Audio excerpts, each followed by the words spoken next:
magnitude earthquake hit north-central part of the country. A tsunami warning was issued earlier and it has hit the Japanese coast shortly thereafter. Now, the Japan's meteorological agency had issued a tsunami warning along the coastal regions of Ishikawa, Niigata and Toyama prefectures. Tsunami hit the sea of Japan's coast. Waves more than 1 meter high hit the coast of Wajima city in Ishikawa Prefecture. Evacuation alerts have also been raised by weather authorities. Authorities are also checking all nuclear reactors in the country.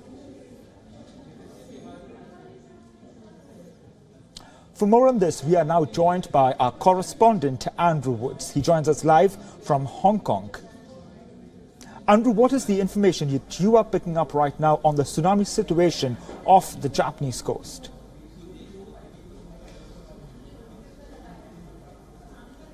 Well, this counts as a serious earthquake because its magnitude is higher than magnitude 7. The tsunami warnings have been issued. Waves up to a metre higher than usual. So that's relatively modest.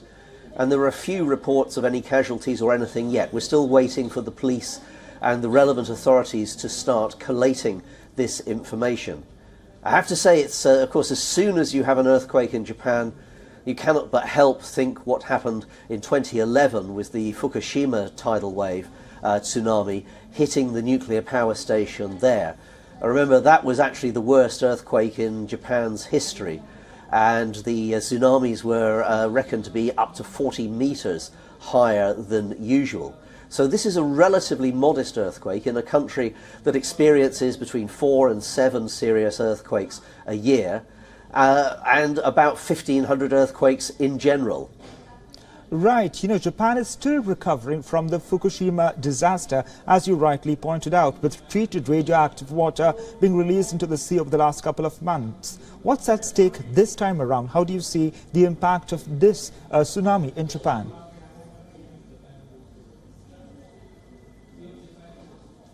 Well, the first thing, of course, as you're mentioning, there's always problems, or rather, there's always questions asked about nuclear power stations. Are they safe?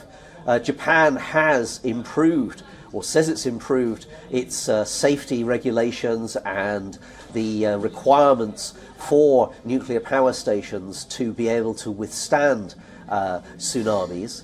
In this case, if the waves are only a metre high, then that's probably not so bad. Remember, the problem in Fukushima was not that the nuclear reactor itself in a way was affected. It was because of the cooling pumps, or the pumps that pumped coolant around the reactor. They broke down, their they lost their power supplies, and so they weren't able to cool the reactor, and that was at the center of the problem and why the reactor basically, why things went wrong. In this case, I think things are an awful lot safer. And as I say, remember, the Japanese are used to earthquakes in a way that people in many other parts of the world are not. Japan is a place where a lot of tectonic plates meet and rub up against each other and ride over each other, and earthquakes in Japan are relatively frequent. The Japanese are particularly well prepared for earthquakes, and certainly the initial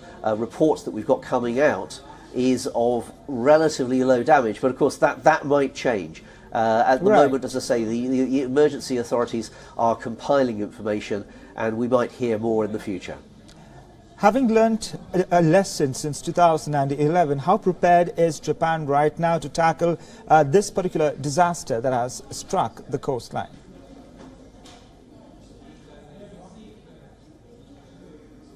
Well, remember, Japan is a developed country. It is, the number. It was until China overtook. It was the number 2 economy in the world, and it's still a very rich place. It has. Although it's called a self-defense force, it actually has one of the largest militaries in the world. And so it has a lot of resources that it can call upon to help people. And the civil authorities and the military and so on are very well practiced in helping people after there have been earthquakes.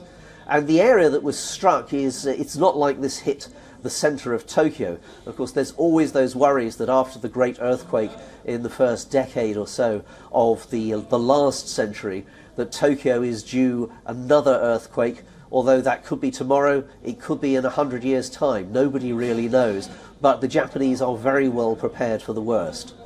Yes, as you rightly pointed out, the Japanese are very well prepared for the worst, but it has also raised fears among the local people out there of mass evacuations, which has just happened ahead of this particular tsunami that has hit the coastline. Take us through the situation on ground right now. What are you picking up from your sources?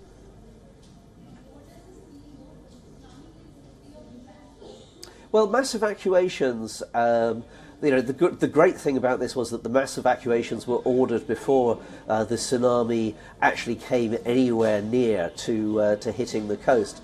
Again, large areas, lower areas being evacuated.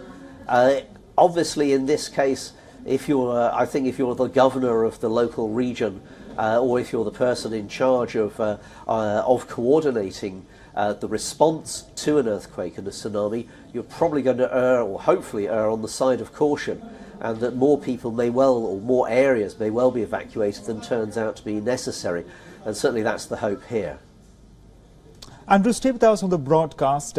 Sonia Blaski, a journalist, is joining us live from Tokyo to give us the latest inputs on ground on the situation unfolding there. Sonia, do tell us what's happening right now. The tsunami has just struck the coastline of Japan. What are you picking up?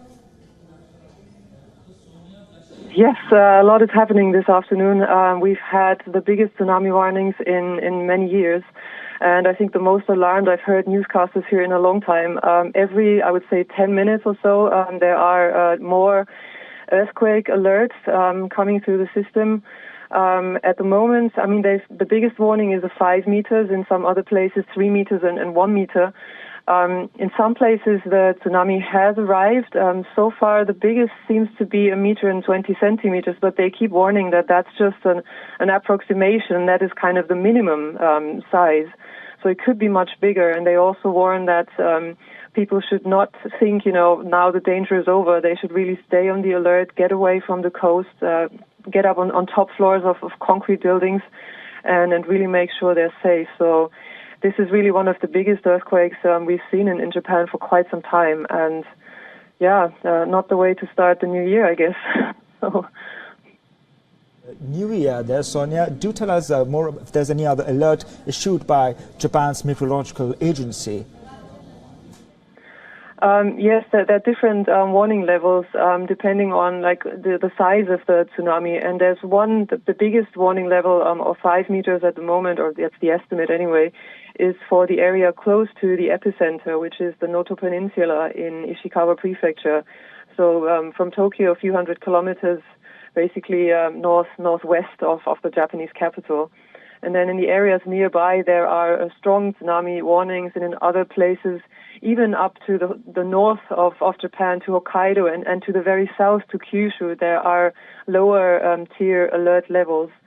But yeah, this at the moment it's getting dark in Japan, so authorities are warning people now to really make sure, if they haven't evacuated yet, to really use the chance before the light is gone to make sure that they are safe. Sonia Blaski joining us from Tokyo. Thank you so much, and do continue giving us all the latest updates. देखने के लिए धन्यवाद। यदि आपने इस video का आनंद लिया है तो वीडियो को लाइक कर दीजिए।